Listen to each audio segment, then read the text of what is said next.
जो बाइडन ने नरेंद्र मोदी को सल्यूट किया भाई, ये न्यूज बहुत ज्यादा हाइप क्रिएट कर रही है ऑल ओवर द वर्ल्ड की मीडिया के अंदर।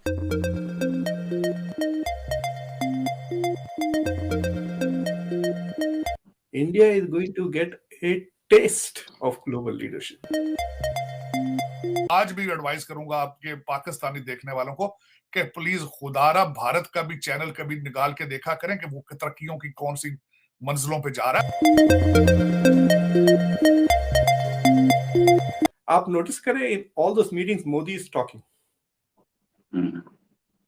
Have you noticed कि Modi is talking? You're listening, right? ऐसा नहीं है कि जैसे कि बाइडेन ऐसा हाथ रखा हुआ है लेकिन मोदी की उंगली चल रही है. He is the one talking. So I have a feeling कि he is more prepared for these meetings than they are. एक घर में 2 आर्मी चीफ लगाना चाहते हैं, कैसे मुमकिन होगा? पाकिस्तान G20 समिट के अंदर पार्टिसिपेट ही नहीं कर सकता, पाकिस्तान हिस्सेदारी नहीं है। पाकिस्तान इस वक्त अफगानिस्तान का नक्शा पेश कर रहा है। वो अपनी तरक्की कर रहे हैं, इस वक्त उनके पास $600 बिलियन पड़े हुए हैं। जहां जहां भी इंडियंस हैं, they are doing well and they are respected. ना वो क्राइम में इन्वॉल्व है, ना किसी दूसरे नेगेटिव एक्टिविटीज में है। तो मोदी को खड़े होकर सलूट किया जो बाइडन ने, तो इसके ऊपर मीडिया ने बहुत हाइप क्रिएट किया कि क्या वजूहत है, क्या इंडिया ने इतनी रिस्पेक्ट हासिल कर ली कि अमेरिका जैसी कंट्री भी सलूट कर रही है और जो बाइडन आगे सलूट कर रहा है इंडिया को। इसके अलावा जो बाइडन ने नरेंद्र मोदी को सलूट किया भाई, ये न्यूज बहुत ज्यादा हाइप क्रिएट कर रही है ऑल ओवर द वर्ल्ड की मीडिया के अंदर। गाइस, इसी के साथ साथ मैं आपको बताता चलूं, पाकिस्तान G20 समिट के अंदर पार्टिसिपेट ही नहीं कर सकता, पाकिस्तान हिस्सेदारी नहीं है। पाकिस्तानी पब्लिक के पास जाऊंगा, उनसे पूछूंगा कि क्या वजूहत है, क्या मसाइल है पाकिस्तान फेस कर रहा है इस टाइम के अंदर, और G20 समिट के अंदर पाकिस्तान पार्टिसिपेट क्यों नहीं कर सकता, पाकिस्तान इस अहल क्यों नहीं है। इस बारे में पाकिस्तानी पब्लिक से पूछूंगा। India day by day develop क्यों होता जा रहा है, किस वजह से तरक्की कर रहा है, क्या वजूहत है उसके डेवलप होने के पीछे। जो बाइडन समिट के अंदर आए और आते साथ ही एंटर होते साथ ही मोदी पर नजर पड़ी तो मोदी को खड़े होकर सलूट किया जो बाइडन ने। तो इसके ऊपर मीडिया ने बहुत हाइप क्रिएट किया कि क्या वजूहत हैं, क्या इंडिया ने इतनी रिस्पेक्ट हासिल कर ली कि अमेरिका जैसी कंट्री भी सलूट कर रही है और जो बाइडन आगे सलूट कर रहा है इंडिया को। एक्चुअली ये सलूट जो बाइडन जो है वो मोदी को नहीं कर रहा, वो बेसिकली एक पॉलिसी मैटर होता है। पॉलिसीज़ उनकी इतनी स्ट्रॉन्ग है, इंडिया एक बहुत बड़ी इकॉनमी है, तो वो उसको सलूट कर रहा होता है।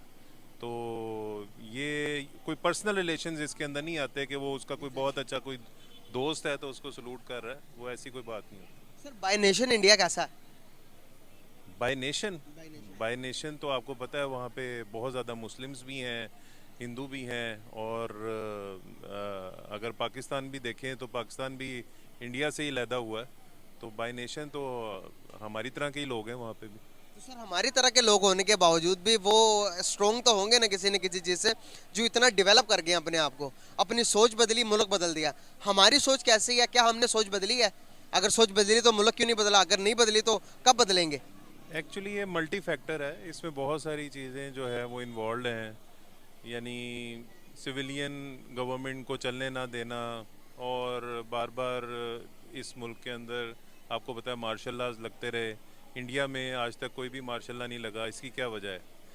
तो ये सारी हमें बैठ के एक ग्रैंड डायलॉग की ज़रूरत है, जिसमें सारी पार्टीज़ को बैठना चाहिए, साथ इस्टेब्लिशमेंट को भी बैठना चाहिए, और बैठ के जो है ना इसका फ़ैसला करें कि मुल्क को अगर तो बचाना है, इकॉनमी को बूस्ट देनी है, तो सबको मिल के काम करना पड़ेगा। टाइल पे तो अभी तो हम कॉटन भी इंपोर्ट कर रहे हैं इंडिया से। इंडिया को डिमांड की थी कि इंडिया से रिक्वेस्ट की थी कि भाई हमें कॉटन दे दो, हमारे पास कॉटन की शॉर्टेज हो गई है।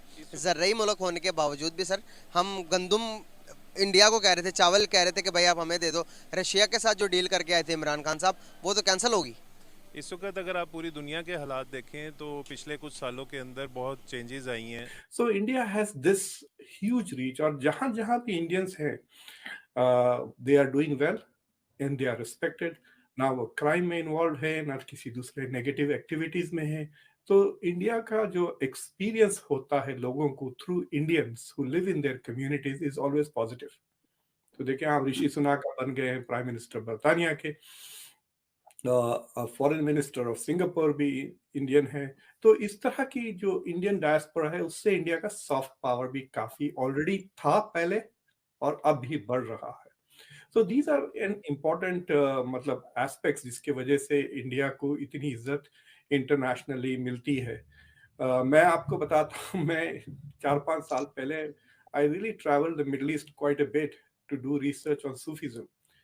तो मैं एक जगह गया था टर्की में, जो बहुत सारे लोग थे, 10,000 से ज्यादा लोग बैठे हुए थे, एक बहुत बड़ी गैदरिंग थी। तो it was impossible for me to go close to the speaker जो शेख थे, लेकिन वो बात गई उनको थ्रू पीपल के there is somebody from India. तो के हिंदुस्तान कह के उठ के आके मुझसे मिल गए, नॉट बिकॉज ऑफ मी और my stature, but because and only because I was from India. Egypt में भी इस तरह का काफी, so there are many places in the world, Europe में भी अब इंडियंस की काफी रिस्पेक्ट होने लगी है, and India is beginning to use this. मतलब इंडिया अपनी डिप्लोमेसी में इसका इस्तेमाल भी कर रहा। India is going to get a test of global leadership. तो थोड़ा मजा चखेंगे कि global leadership, but it is also a test. I don't know whether you have seen this, but YouTube पे बास चैनल्स और खाली वो क्लिप्स लगाए हैं जब मोदी की मुलाकात बाइडेन से हुई, मोदी की मुलाकात ऋषि सुनाक से हुई, मोदी की मुलाकात विद जी जिनपिंग। आप नोटिस करें in all those meetings Modi is talking. Have you notice कि Modi is talking, listening, right? ऐसा नहीं है कि जैसे कि बाइडेन ऐसा हाथ रखा हुआ है लेकिन मोदी की उंगली चल रही है, he is the one talking. So I have a feeling that he's more prepared for these meetings than they are. कि he has something to say. तो हमारे पास, हम लोग कभी लोगों को कहते हैं या स्टूडेंट्स को कि you should have a elevator pitch. तो मेरे ख्याल से Modi is coming with this elevator pitch is ready. जैसे मुलाकात होती है, is engaging because you can see Xi Jinping और बाइडेन दोनों बड़े गौर से सुन रहे थे। So you can see कि ऐसा नहीं कि तुम्हारे बच्चे कैसे हैं, टेम्परेचर कैसा है, इस तरह की बात नहीं थी। There were some very critical, serious points he was raising. So I think India का टेस्ट भी रहेगा कि what kind of agenda it sets. Friends, जय हिंद। इंडिया वाले में आपका स्वागत है। तो दोस्तों, आपको पता ही है, भारत को कल ऑफिशियली G20 की प्रेसिडेंसी मिल गई। प्राइम मिनिस्टर मोदी इस प्रेसिडेंसी को लेकर काफ़ी प्रसन्न नजर आ रहे थे। इसी बीच प्राइम मिनिस्टर मोदी और अमेरिकी राष्ट्रपति जो बाइडेन के बीच रिश्तों में गर्मजोशी का एक और नज़ारा भी G20 शिखर सम्मेलन के आखिरी दिन देखने को मिला। बाली में फॉरेस्ट विजिट के वक्त जो बाइडेन और मोदी को सलाम करती हुई तस्वीर सोशल मीडिया पर खूब वायरल हुई। अमेरिकी राष्ट्रपति जो बाइडेन और प्राइम मिनिस्टर मोदी की वायरल तस्वीर बाली के मैनग्रोव जंगल की है। यहाँ सभी नेता वृक्षारोपण करने के लिए एक साथ जुड़े हुए थे। इसी बीच G20 सम्मेलन को संबोधित करते हुए मोदी ने कहा कि मौजूदा विश्व राजनीतिक तनाव, आर्थिक मंदी, भोजन और ऊर्जा की बढ़ती हुई कीमतों से जूझ रहा है। मोदी ने कहा कि तमाम कठिनाई के बीच भारत को G20 की अध्यक्षता मिली है।